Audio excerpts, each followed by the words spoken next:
Yo, what's up? Assalamualaikum warahmatullahi wabarakatuh. Kembali lagi di Mosombia Podcast. Dan di video kali ini, orang mengundang narasumber yang tidak kalah serunya dengan narasumber yang pertama. Dan kita berbicara lagi tentang, bukan tentang sih, lebih tepatnya berbicara dengan calon-calon pemimpin yang ada di Kabupaten Bolamongo Utara, guys. Nah, siapa yang berikutnya? Dan ini, Bapak Fikri. Assalamualaikum warahmatullahi wabarakatuh. Waalaikumsalam warahmatullahi wabarakatuh. Nah, alhamdulillah. Sehat-sehat, Bapak Fikri? Alhamdulillah. Alhamdulillah. Nah, Bapak Fikri ini diusung oleh partai, 5 partai kalau boleh tahu ya? Ya, Ya, 5 partai. Salah satunya Gerindra kalau boleh tahu. Gerindra, Golkar, Heeh. Partai Amanat Nasional, Nasdem, dan PKS. Oh, Nasdem, PKS. Wow, itu luar biasa.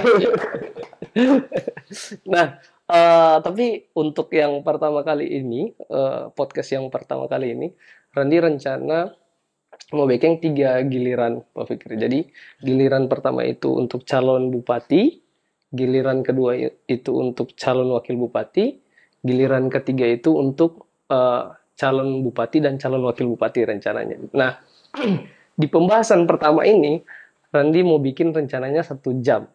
Nah, 30 menitnya itu berbicara tentang Bapak Fikri. Nah, 30 menitnya itu nanti ada komentar-komentar dari masyarakat. Nanti Randi bacakan komentar itu berupa soal atau pertanyaan begitu. Nah, pertanyaan-pertanyaan itu yang nanti Bapak Fikri mau jawab. Ya. Oke. Nah, nanti orang masuk ke pembahasan pertama ini. Ya. Bapak Fikri itu sih orang seperti apa sih kalau boleh tahu? Maksudnya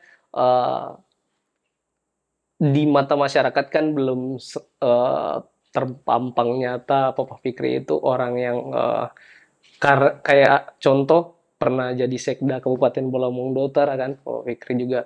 Jadi belum, ya minimal ada beberapa yang sudah tahu dan ada beberapa yang belum tahu. Nah, mungkin Randi mau tanya, Bapak Fikri itu orang seperti apa sih? Maksudnya di dunia yang umum, bukan dari birokrasi atau politisi. Oh, iya, baik. Terima kasih.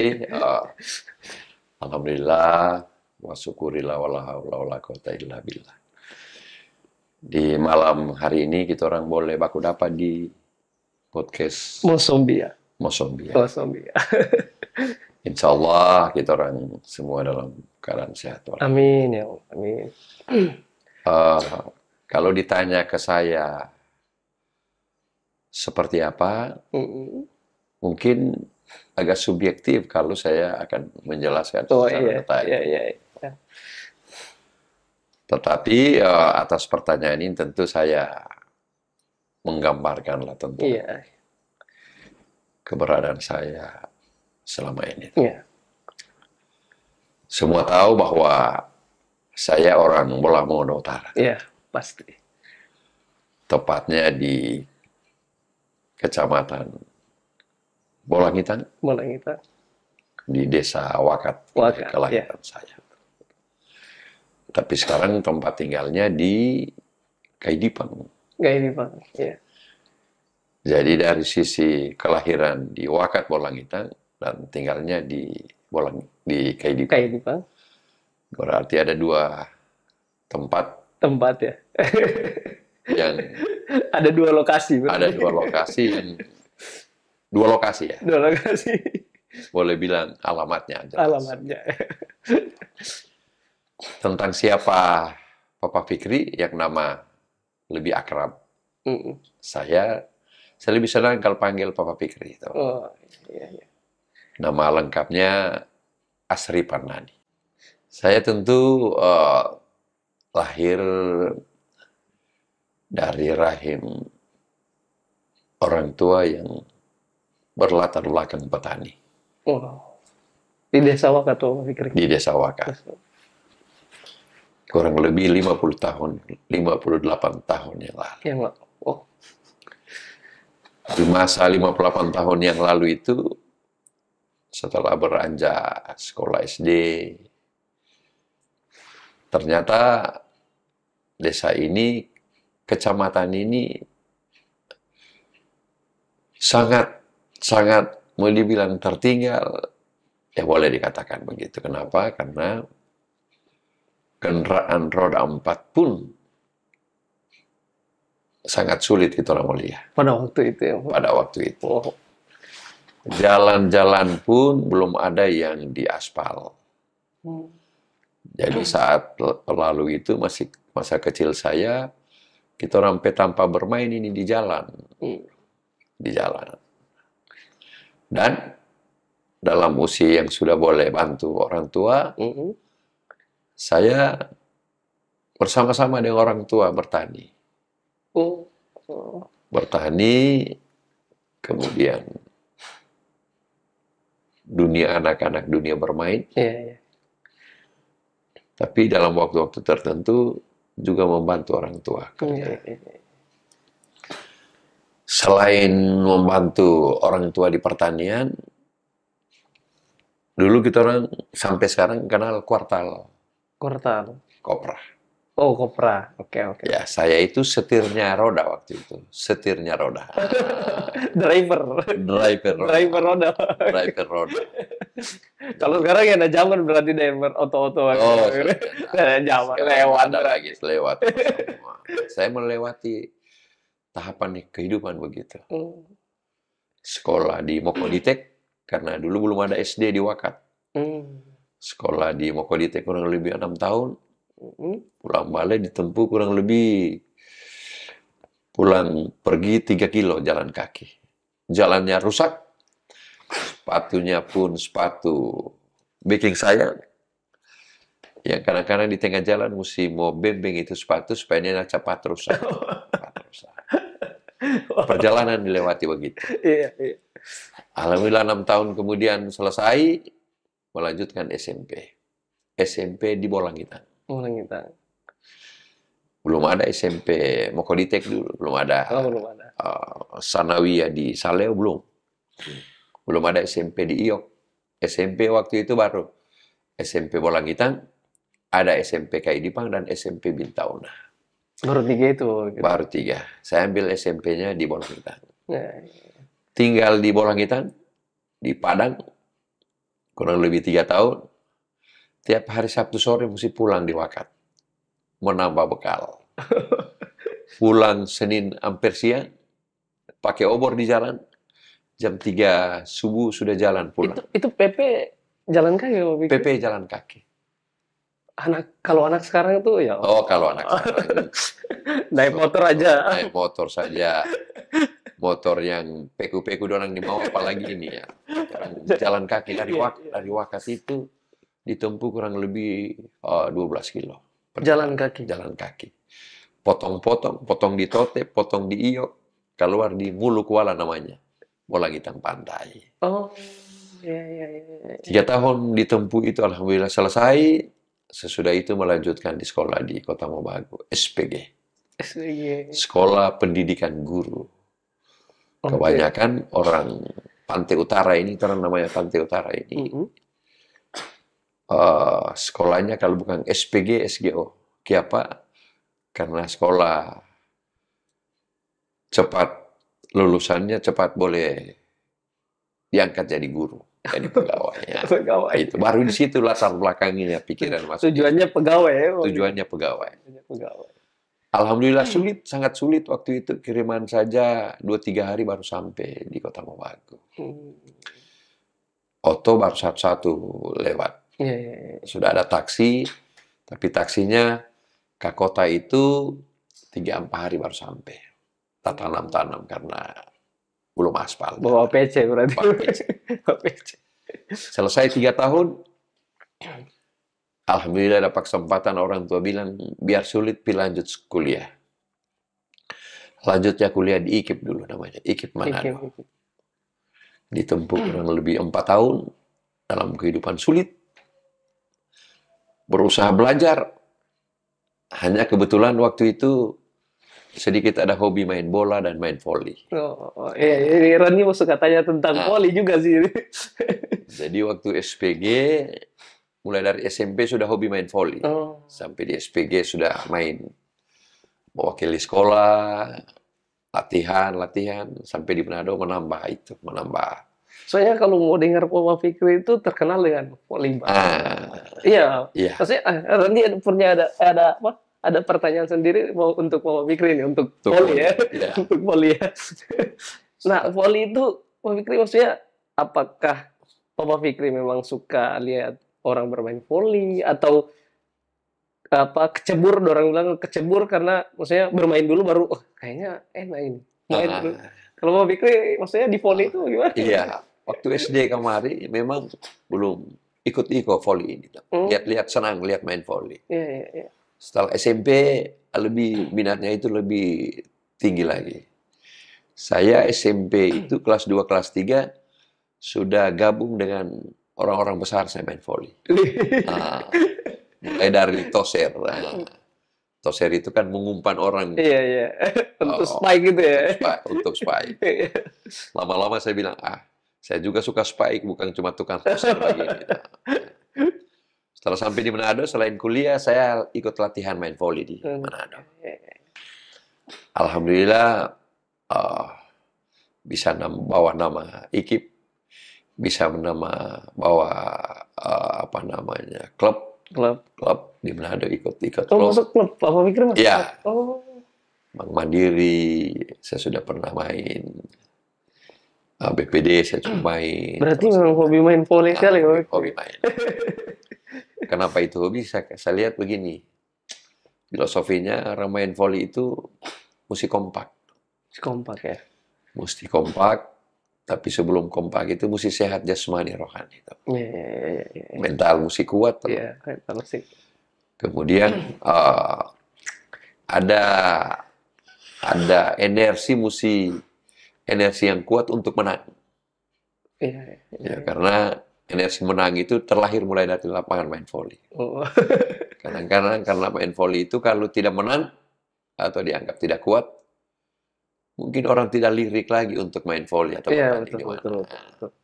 Apalagi sudah masuk klub, Pak Fikri. Apalagi masuk klub yang persaingannya orang masuk klub itu banyak. Banyak ya.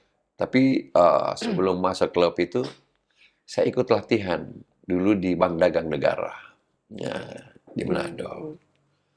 Ikut latihan itu, ya kemudian mulai masuk di klub. Salah satu juga pendorong main voli ini kalau diundang main voli di desa-desa kecamatan di Minahasa, Bitung sampai di sana, pulang orang kasih akan tambahan transport dan lain sebagainya. Tambahan ini boleh menghidupi kehidupan di asrama di Manado. Apalagi kalau pertandingan, sepatunya orang klubnya sudah siapkan, baju olahraganya sudah disiapkan. Jadi kalau cuma pakaian olahraga itu cukuplah, lebih lah untuk di kos dan lain sebagainya. Nah, itu yang mendorong saya. Saya lihat main voli itu selain seni, kekompakan tapi mental untuk menang.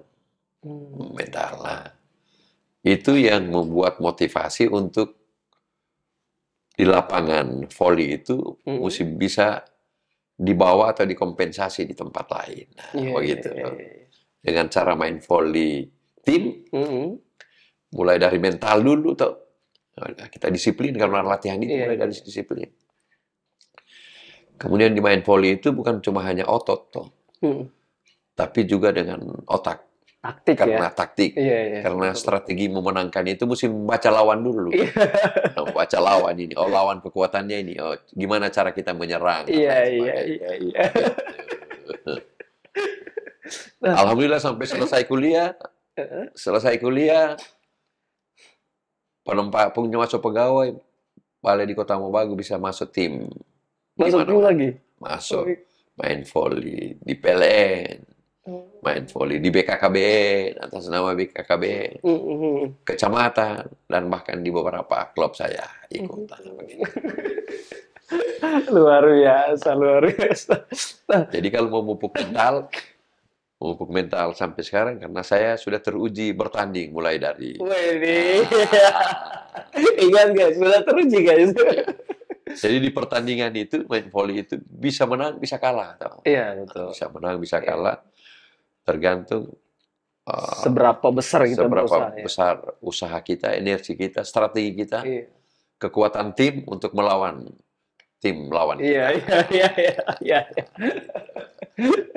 Nah, Bapak Fikri, dari Bapak Fikri yang latar belakang orang tua petani dan perjalanan, maksudnya perjalanan kehidupan yang sangat mungkin bisa dibilang sulit ya untuk Ya, zaman sekarang itu, apalagi jalan kaki guys, jalan kaki itu ya Allah, sedangkan orang naik motor saya malas sekolah ya, sekarang, apalagi cuman jalan kaki ya, ya udah bodo amat lah mungkin ya. ya. Cuman di titik itu Pak Fikri, apa yang Pak Fikri rasakan dan bisa menjadi apa ya, bisa dibilang salah satu panutan ya untuk masyarakat Bola Mongondo Utara, karena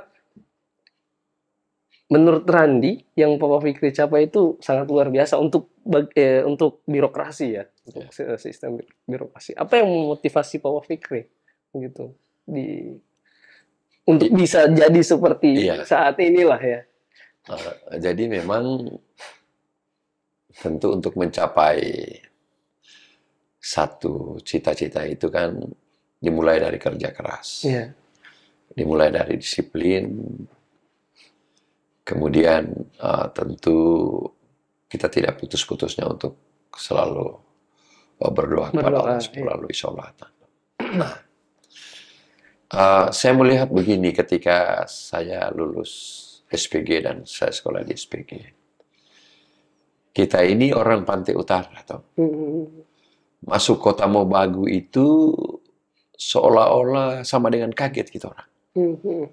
Saya membayangkan masih SMP, luasnya Indonesia ini cuma sama dengan dari Wakat, Bintau sampai Bropos. Iya, iya, iya. Tapi setelah SPG, lihat pergaulan dan lain sebagainya, kehidupan orang kota, di pikiran saya apa namanya, termotivasi lihat orang-orang sukses begitu. Hmm. Saya ingin cari tahu apa kunci sukses dia boleh sukses seperti itu. Hmm. Saya Bisa berhasil ya Pak berhasil Fikri. membaca biografi orang apa semua. Ternyata orang yang sukses itu memang dari latar belakang kehidupan juga yang susah, Iya. yang sulit. Nah, dengan latar belakang gitu, motivasi itu saya lihat, saya mungkin harus punya niat, cita-cita untuk bisa sama dengan orang yang sukses. Harus bisa berhasil. Harus bisa yang sukses. Padahal ada sisi latar belakang dan lain sebagainya, ya susah seperti itu, sulit dalam kehidupan yang saya lewati.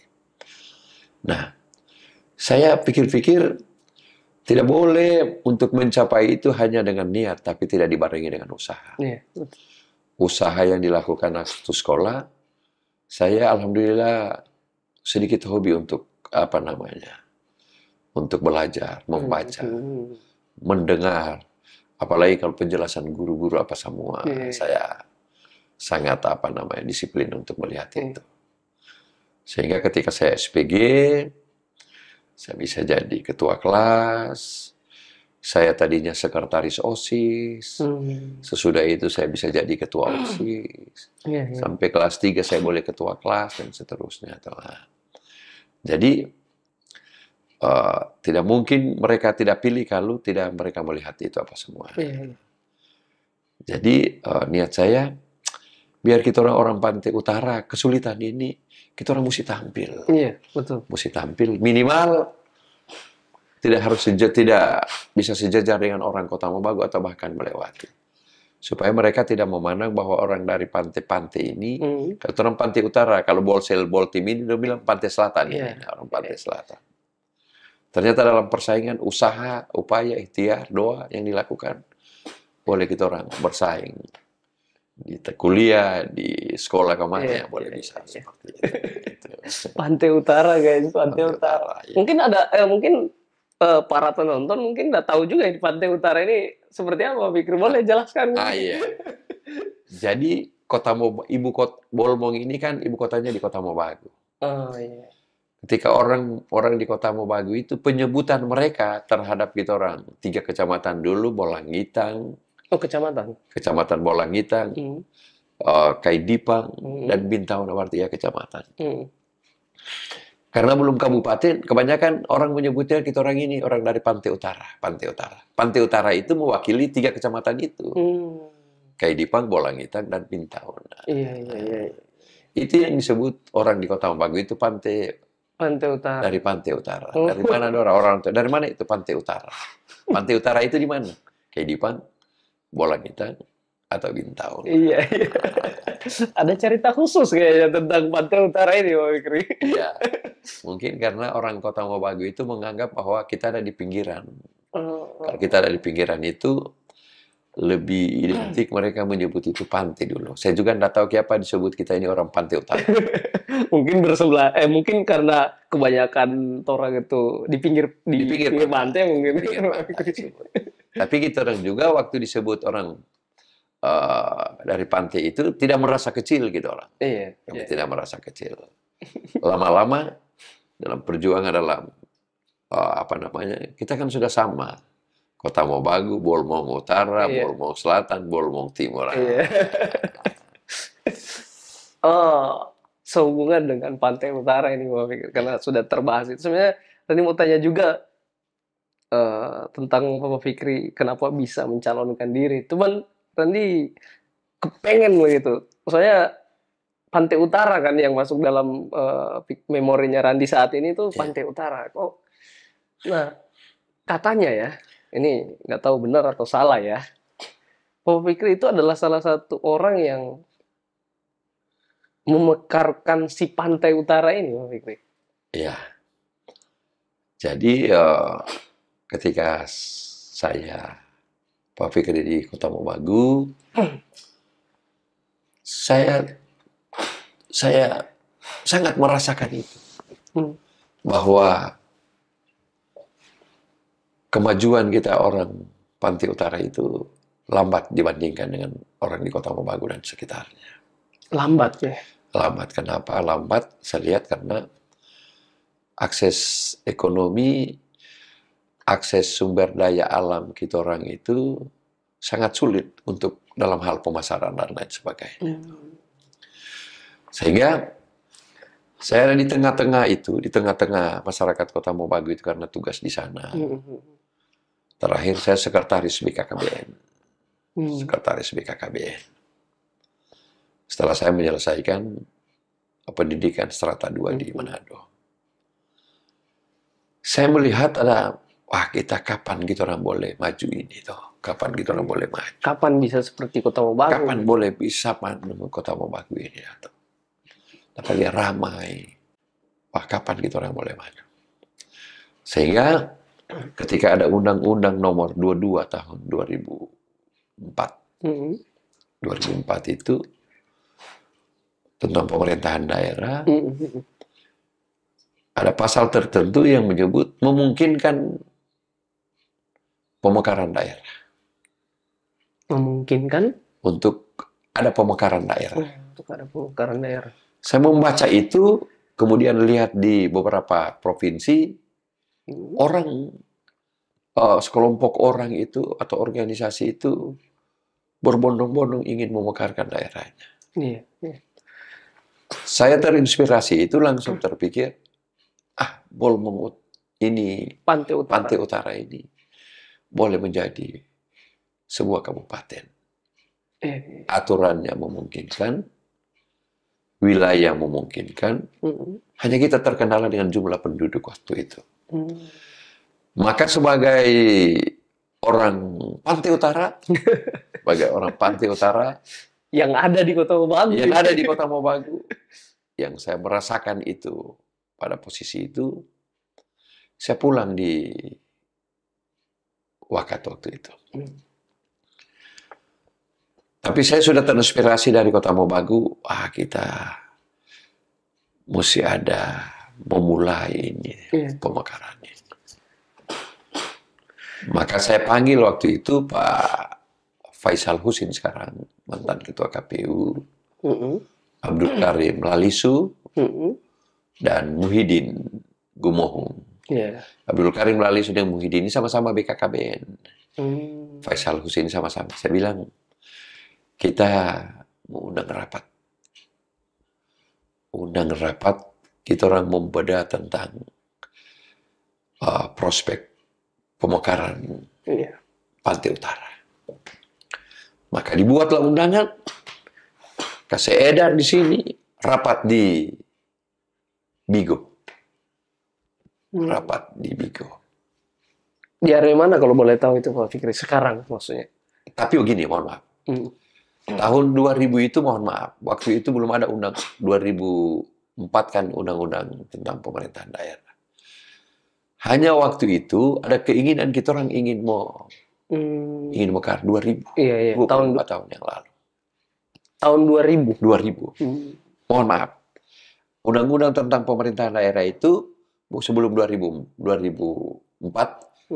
tahun 1999 tentang pemerintahan daerah. Maka tahun 2000 itu saya undang rapat dan saya memimpin rapat perdana di Bigo.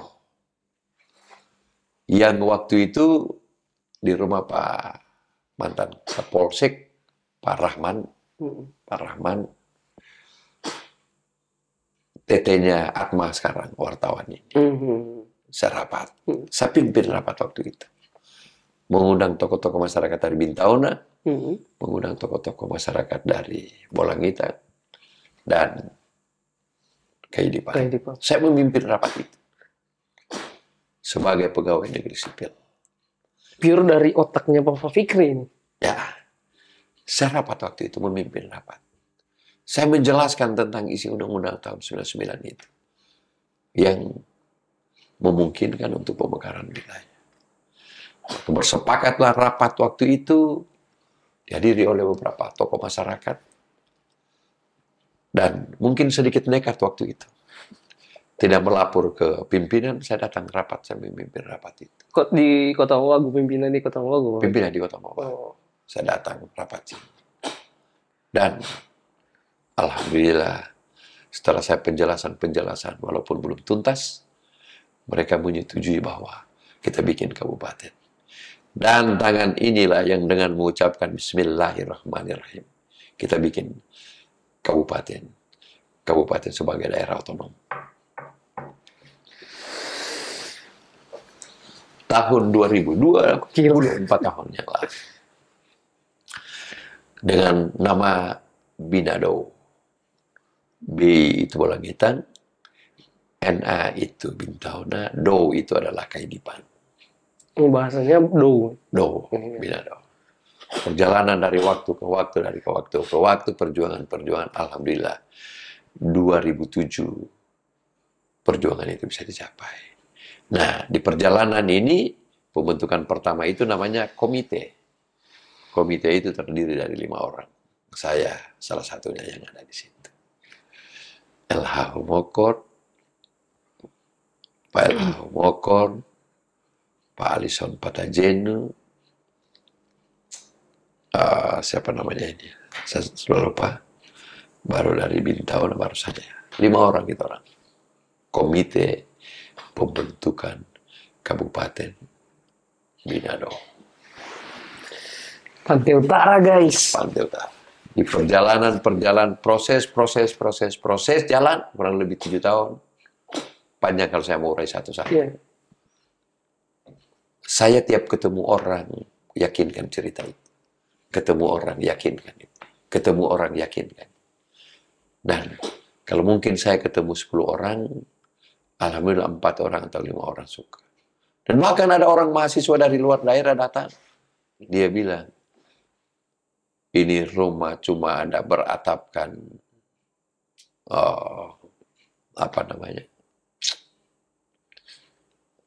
beratapkan sagu ini mau bikin kabupaten.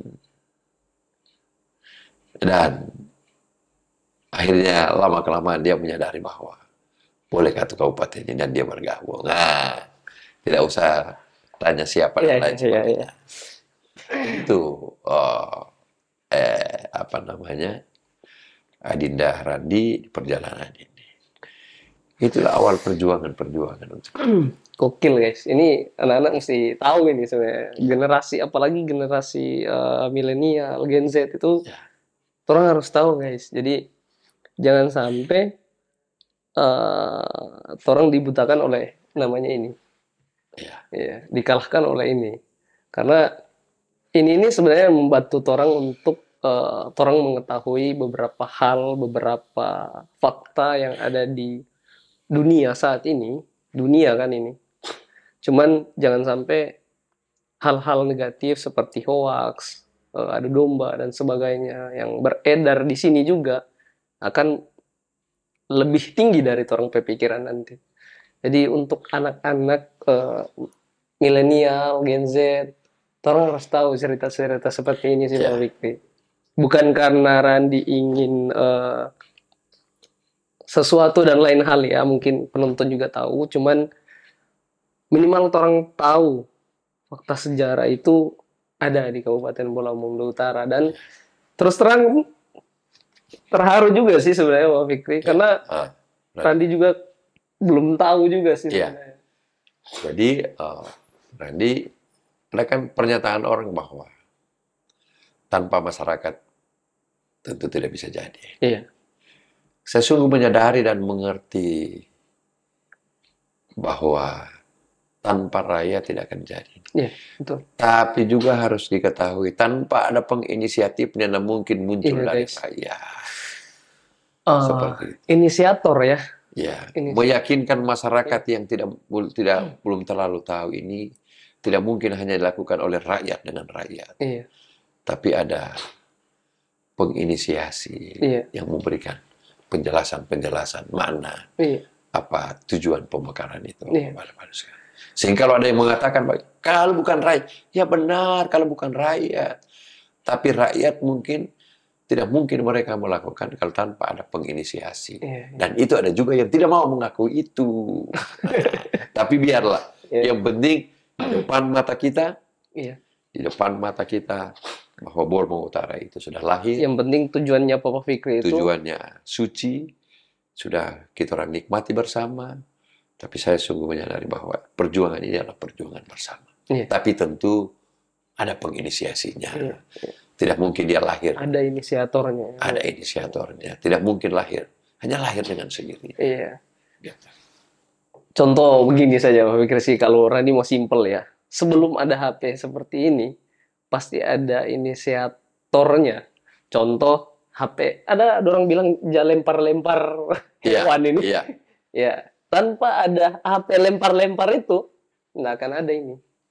Nggak akan ada, guys. Jadi ya bukan mau mengangkat siapa ininya ya, Iya. siapa, bukan juga mau jumawa juga ya, cuman minimal orang tahu lah sejarah itu seperti apa gitu.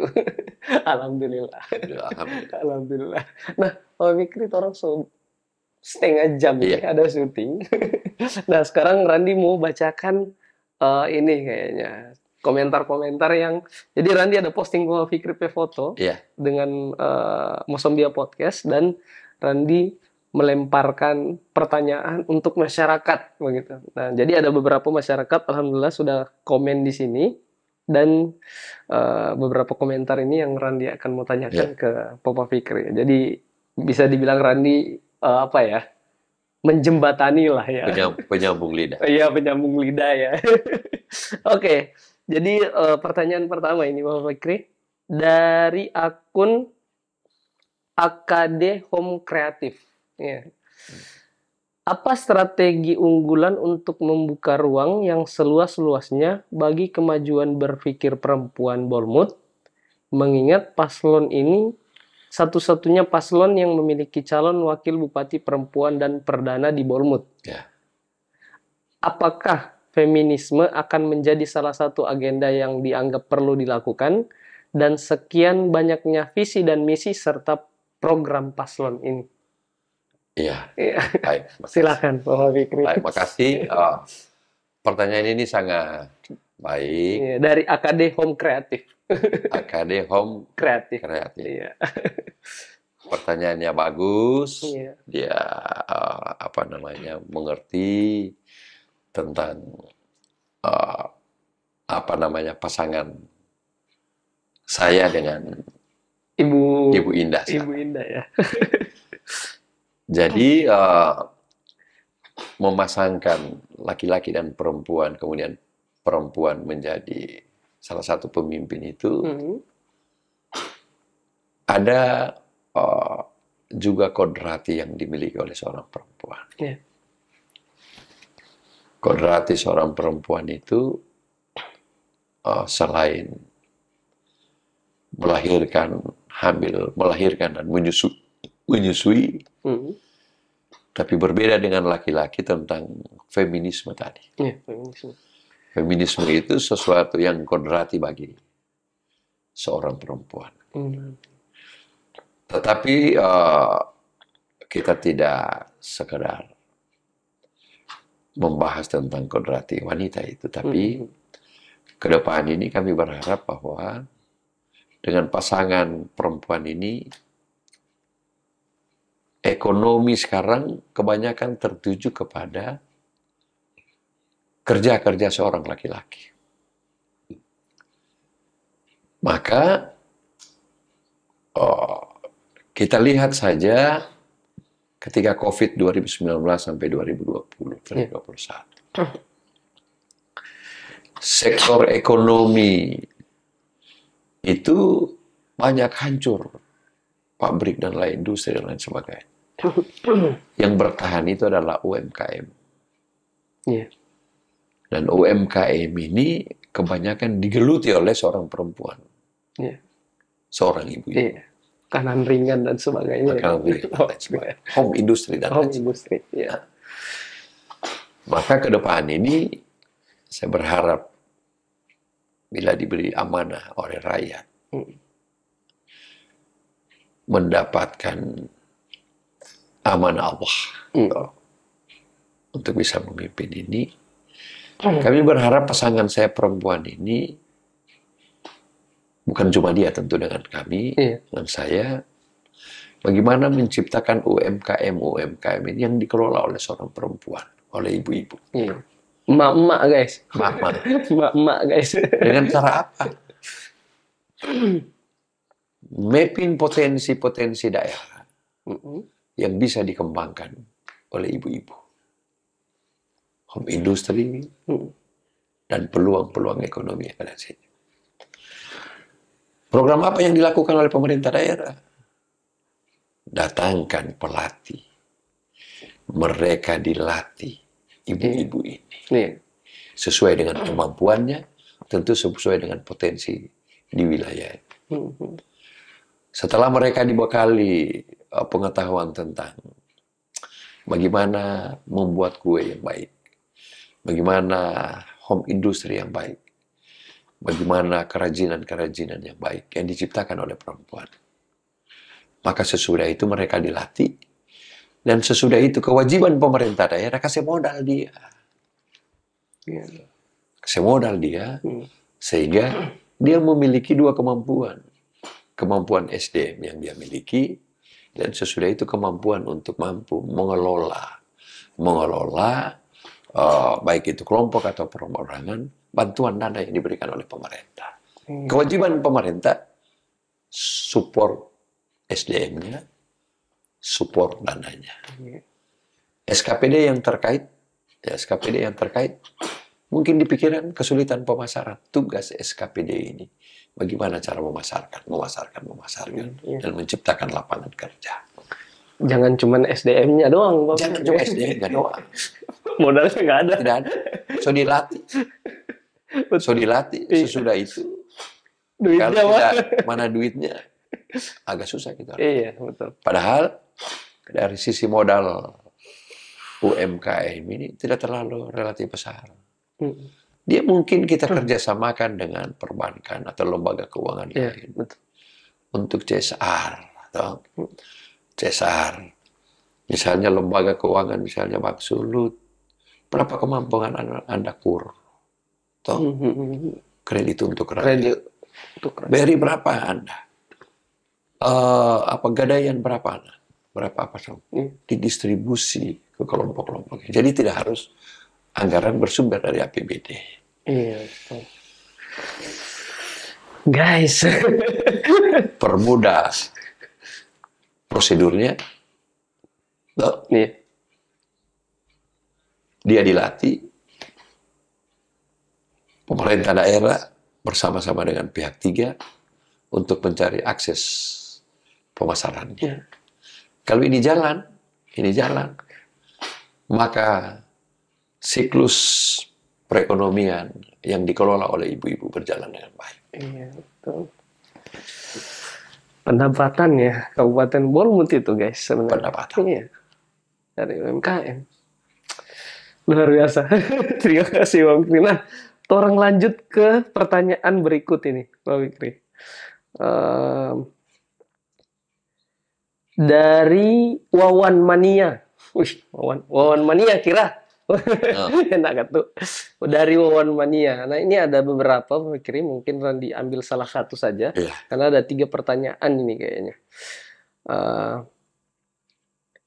Apa konsep Bapak maju sebagai calon Bupati Bolmut dalam menata Bolmut yang lebih baik? Ya. Ya. Tentu konsep membangun Bolmut Utara itu tidak hanya dilihat dari satu aspek tertentu, tapi membangun Bolmut Utara itu mesti secara komprehensif dilihat. Apa yang dilihat sekarang duluan?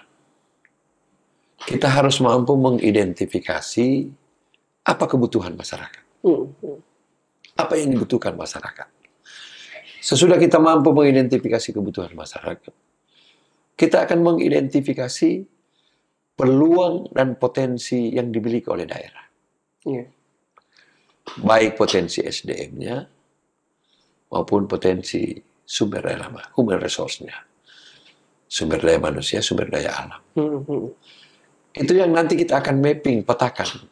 Mana kebutuhan masyarakat yang mendesak, mana potensi yang sumber daya alam, sumber daya manusia yang boleh kita kembangkan. Sesudah itu, tentu di pemerintahan itu ada konsep perencanaan. Perencanaan ini ada perencanaan jangka panjang, 20 tahun, jangka menengah 55 tahun, kemudian jangka pendek 1 tahun. Jadi harus kita tahu dulu apa kebutuhan masyarakat ini.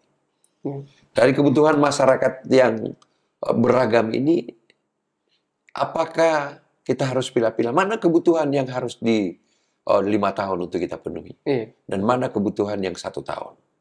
Kemudian untuk memenuhi itu, sumber pendapatannya, potensinya, sumber daya manusia maupun sumber daya alam.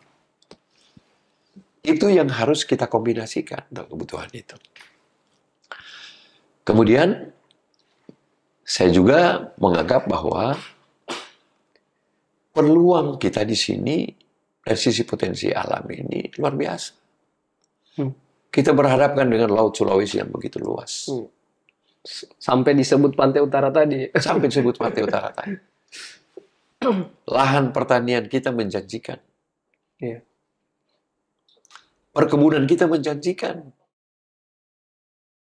Tapi tentu sampai sekarang jujur kita mengatakan bahwa potensi itu belum optimal dalam hal pengelolaan. Belum optimal ya? Belum optimal. Sehingga ke depan pemerintah daerah ini mesti fokus benar. Kalau perikanan ini mana yang jadi prioritas yang harus kita kedepankan. Nelayannya, sarana prasarana tangkapnya, atau apanya yang kita lakukan. Bagi petani, apa yang kita kedepankan? Yang menjadi kebutuhan pupuk, bibit, obat-obatan, alsintan, atau modalnya. Atau mungkin kita sejalan secara simultan. Nah, bagi tadi yang ibu-ibu UMKM, apa kebutuhan mereka ini apa semua? Kemudian kita juga mesti tahu apa persoalan di pendidikan, apa persoalan kesehatan, apa persoalan putaran ekonomi di daerah ini. Harus kita mampu memilah-milah itu. Harus paham dulu ya. Harus paham betul itu dulu. Berapa indeks pembangunan manusia Polemong Utara? Ya, betul. Penting. Penting itu. Berapa pendapatan per kapita masyarakat sekarang? Ya. Proyeksi pendapatan masyarakat UMP upah minimum provinsi. Berapa upah minimum provinsi? Kemudian kita komparasi berapa upah pendapatan kita Bolangono Utara. Sesudah itu kita mampu membaca apakah ada terjadi kesenjangan ekonomi di Bolangono Utara. Saya kalau nanti bicara tentang IPM tadi, Indeks Pembangunan Manusia Human Development Index, akan panjang cerita. Tapi mungkin dia mau cukup. Dia ada cukup, Pak. Tapi kalau apa istilahnya? Masyarakat ya. Masyarakat. Para penonton ya. Kita malam ini yang menyaksikan atau mendengarkan. Kita baca-bacalah di angka statistik. IPM Bolangono Utara itu dari peringkat berapa? Dari 15 kabupaten kota di Provinsi Sulawesi Utara. Tidak usah saya sampaikan, sini baca saja. Iya. Cari sendiri guys. Sendiri. Apalagi anak-anak muda, iya. generasi muda, mahasiswa, baca-baca. Iya. Berapa sih, kalau mau dihitung, pendidikan kita di Bolangono Utara? Kesehatan kita pada ranking berapa? Pendapatan per kapita kita berapa? Yang terakumulasi dari Indeks Pembangunan Manusia. Pasti akan ada jawabannya. Iya. Tetapi Dinda Randi, ya, walaupun ada potensi kita daerah, kalau kita menghitung antara kebutuhan, potensi, dan pendapatan, mungkin terjadi kesenjangan. Apa yang dilakukan oleh pemerintah? Sebuah daerah itu bisa maju, tidak cukup hanya mengandalkan dengan potensi yang dimiliki oleh daerah. Tapi apa yang harus dilakukan? Dalam tanda petik, kita harus mampu menjual daerah. Apa yang dijual? Potensi-potensi yang kita jual. Yang bisa kita mengundang investor untuk datang menanamkan sahamnya di Bolangono Utara. Kalau ada investasi masuk di daerah, putaran ekonomi itu bisa maju, lapangan kerja tersedia. Pertanyaannya sekarang, sudah berapa banyak investor yang datang menanamkan sahamnya di Bolangono Utara? Saya membaca itu, mesti ada energi kuat seorang pemimpin untuk bisa meyakinkan dalam tanda petik tentang potensi Bolangono Utara. Sehingga orang di sana, orang yang punya duit, mampu membawa duit di Bolangono Utara. Yakin? Saya yakin. Yakin ya. Dengan syarat. Syaratnya sederhana. Permudah regulasi, keamanannya terjamin, listrik terjamin. 3 syarat ini bisa tidak selesai. Agar mereka yakin ya, Pak. Agar mereka yakin. Betul. Tapi yang paling penting itu adalah regulasi. Orang datang mengurus izin, pastikan dia. Berapa hari dia? Berapa jam dia? Dan kalau dia datang, ada kepastian begitu. Orang berduyung-duyung datang di sini. Karena kita potensi perikanan. Potensi perdagangan. Iya, betul. Potensi lain. Berbatasan lagi provinsi ya. Berbatasan dengan provinsi. Tapi ada peluang besar. Ada peluang besar. Hasil pertanian kita tidak cukup hanya untuk kita orang konsumsi di sini. Tetapi hasil pertanian kita. IKN, ibu kota negara. Ada di depan kita. Sudah di Balikpapan. Kalau dulu sudah dekat. Dulu ada di Jakarta. Jauh kita membawa hasil-hasil pertanian. Di pikiran saya, Pak, kalau saya boleh diberi amanat oleh rakyat, di ijabah doa saya oleh Allah, Pak, maka persenjatai petani, Pak. Persenjatai nelayan. Apa kebutuhan mereka? Supaya pendapatan mereka, hasil itu, tidak cukup hanya lokal, Bolangono Utara. Tapi mampu hasil itu. Kita mendongkrak, Pak, kebutuhan-kebutuhan orang di IKN sana, ibu kota negara Balikpapan. Bukan cuma dikonsumsi oleh orang Bolamondo Utara. Bukan cuma dikonsumsi oleh orang. Ya. Karena mungkin orang tanya, dengan cara apa? Dengan cara apa membawa di sana? Binceita sekarang ini menjadi PLTU, pembangkit listrik tenaga uap. Bahannya adalah batu bara yang dibawa dari Kalimantan. Kapal masuk. Setelah pulang mereka kosong. Gimana kalau mereka pusing dimuat hasil pertanian kita untuk dibawa? Dengan cara apa? Pemerintah daerah di sini dengan pemerintah Pasir Panjang atau Provinsi Balikpapan, Provinsi Kalimantan. Kita MOU yang dilanjutkan oleh dengan para SKPD dan para pengusaha-pengusaha yang mereka kerjasama. Ya. PKS, perjanjian kerjasama. Yang dimulai dengan MOU antara pemerintah daerah. Sehingga kalau Randi jadi pengusaha rica, saya akan pekerjakan PKS kan dengan pengusaha yang ada di Balikpapan. Berdua bekerja sama, payungnya MOU, kebutuhan berapa yang dibutuhkan di sana, Randi jadi pembeli di sini, yang bawa rica di sana. Di sana sudah penyiapan mereka untuk membeli, kita akan mensuplai. Petani bisa hidup, penduyung-duyung bisa tanam rica, karena ada pembeli, harganya mahal di sana. Satu komoditi saja. Tapi saya sambung 2 komoditi lah. Harus 2, Mas. Harus 2. Misalnya jagung. Jagung ini sekarang masyarakat kita jualnya di Kuandang dan di Lola. Di sisi lain kita ada pelabuhan di Tuntung. Saya punya obsesi. Kalau hasil pertanian kita bisa naik, jagung bisa naik, Pak. Mesti ada gudang, Pak, di Tuntung sebagai tempat penyimpanan. Kemudian kapal datang, Pak. Yang sekarang ini tidak fungsi, Pak. Selain kapal penumpang, kapal dagang, Pak. Kapal perdagangan. Membawa barang-barang, Pak. Boleh bawa di sana. Timbullah harganya bisa naik. Rakyat berpacu, Pak, untuk menanam. Menanam pedagang-pedagang lokal. Boleh menjadi pedagang-pedagang. Randi semua tanam milu, Bang. Begitu konsepnya. Nah, guys, sekarang orang semua 1 jam ini. Nah, pertanyaan terakhir, Pak Fikri. Kayaknya jadi karena semua karena 1 jam masih boleh lah, ini 7 menit lah ya. Satu pertanyaan lagi, Randi penasaran ini. Nah, lanjut dari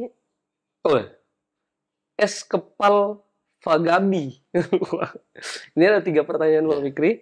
Diambil pertanyaan paling pendeknya saja ya, nomor 3 kayaknya ini. Nah, bagaimana strategi Bapak dalam menanggapi berita hoaks atau fitnah terhadap Bapak saat ini?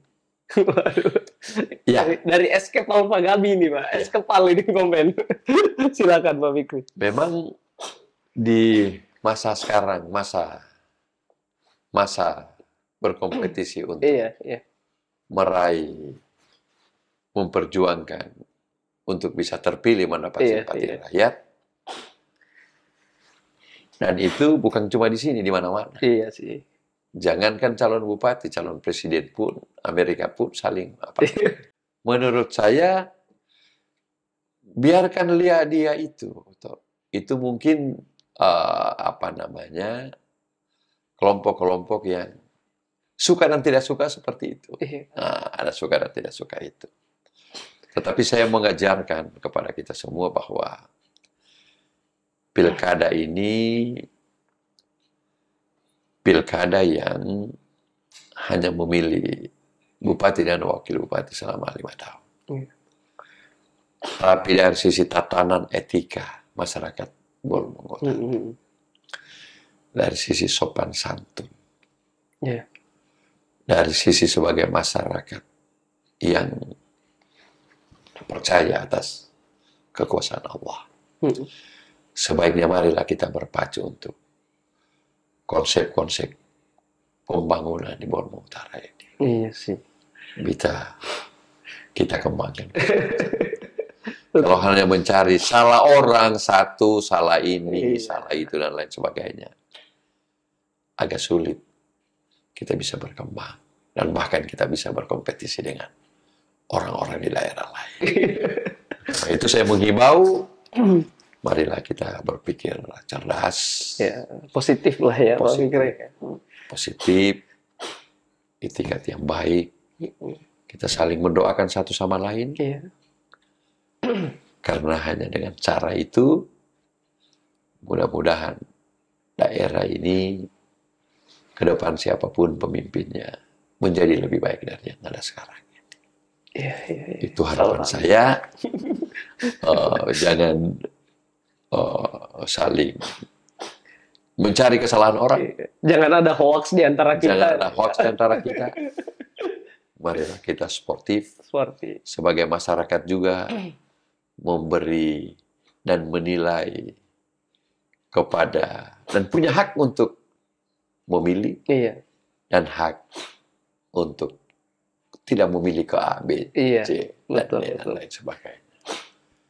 Saya berharap seperti itu, supaya lahir generasi-generasi ke depan yang bisa dicontohi oleh generasi kita, yang benar-benar menjadi contoh bagi generasi-generasi muda yang akan datang. Kalau tidak dimulai dari sekarang, ke depan mungkin lebih jahat lagi. Menjadi kompas yang positif lah ya, Pak Fikri. Seperti itu. Jadi kompas yang positif, guys. Nah, sekarang Pak Fikri mau 1 jam ini. Orang ada duduk bercerita. Banyak, mulai dari Pak Fikri bermain voli, petani ya, Pak Fikri ya. Petani dan wah, panjang sampai pantai utara. Itu saya sangat sebenarnya luar biasa itu sebenarnya, guys. Tapi ya udahlah ya. Nah, jadi di Mosombia Podcast itu Pak Fikri ada adat. Ada adat lagi. Ada apa ya? Rules gitu ya. Nah, di Mosombia Podcast itu biasanya Randi kalau sudah selesai berbicara dengan narasumber, Randi biasanya tuh tanya contoh 1 kata bahasa Kaidipang gitu.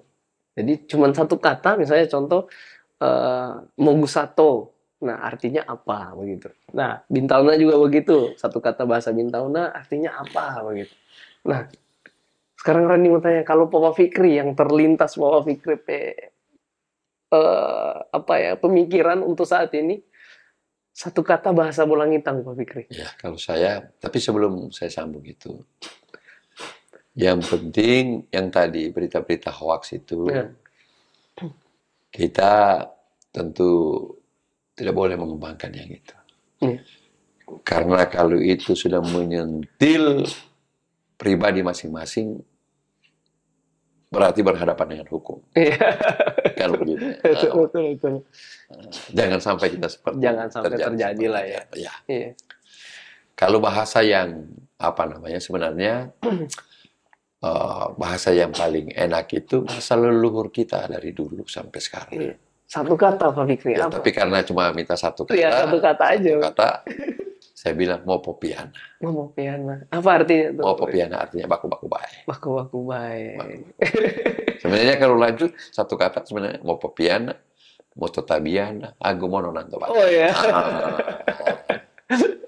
Apa ya simboliknya Bolmut apa? Iya. Kotes ya. Iya. Bahasa leluhur yang diwarisi dari dulu. Mopopiana. Artinya apa? Pak Fikri tadi? Mopopiana, baku-baku baik. Baku-baku baik, guys. Nah, baku-baku baik. Mototabiana tadi apa? Mototabiana, baku-baku sayang. Baku sayang. Yang terakhir? Mono Nanto Bana, baku-baku ingat. Baku-baku ingat. Jadi apa ya? Baku-baku sayang lah ya, Pak Fikri ya.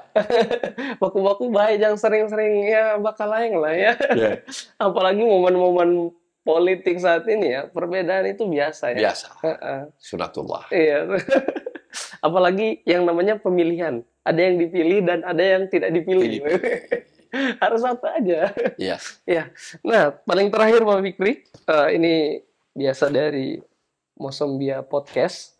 Jadi adat juga kayaknya ini. Nah, tapi Papa Fikri langsung di kamera, langsung sampaikan kepada masyarakat. Nah, Pokoknya intinya Marijo kuat bacerita. Ya. Itu apa ya, kayak ya quotes lah untuk dari Mosambia Podcast lah ya. Tapi kalau Papa Fikri mau tambah juga nggak apa-apa. Atau ada pesan untuk rakyat setelah ini, nggak apa-apa. Silahkan Papa Fikri. Ya. Baik, pemirsa Mosambia Podcast yang saya hormati, saya banggakan. Acara apa namanya podcast atau kita orang bercerita ini mengandung arti yang sangat baik. Iya. Dan di kota-kota besar, contoh misalnya sama dengan Manado, beberapa tempat yang apa namanya forumnya seperti ini, podcast ini. Contoh misalnya di TVRI ada, di apa namanya Rumah Literasi ada, di Tribun ada, di RRI ada. Saya sering diundang hadir waktu masih di provinsi, bicara tentang literasi dan lain sebagainya. Saya berharap tempat ini menjadi tempat kita orang mau baca cerita. Tapi baca cerita dalam tanda petik, baca cerita yang positif. Positif, membangun lah ya. Membangun. Kita boleh cerita tentang peran-peran yang dilakukan oleh para narasumber yang diundang. Iya. Supaya bisa menginspirasi, menginspirasi terhadap kehidupan kita orang di Bolmo Utara. Jadi, Maharijo kuah kita orang baca cerita di podcast Mosambia. Iya, terima kasih Pak Fikri. Terima kasih. Dan insya Allah kita bisa bertemu pada kesempatan. Insya Allah, amin. Ya. Nah, guys, mungkin cukup sekian buat video kali ini. Apabila ada salah kata ya, mohon maaf. Dan insya Allah Bapak Fikri juga kita akan undang bersama calon wakil bupatinya yang satu-satunya perempuan ya, Bapak Fikri ya. Nah, terima kasih sekali lagi Bapak Fikri. Terima kasih. Sudah capek ini kayaknya Bapak Fikri ya. Terima kasih sudah menyempatkan waktu hadir di Mosambia Podcast dan sudah 1 jam lebih guys, lewat kayaknya. Terima kasih, mungkin cukup sekian buat video kali ini. Assalamualaikum warahmatullahi wabarakatuh. Dadah. Begini. Oh gini. Pak Fikri dulu. Ya.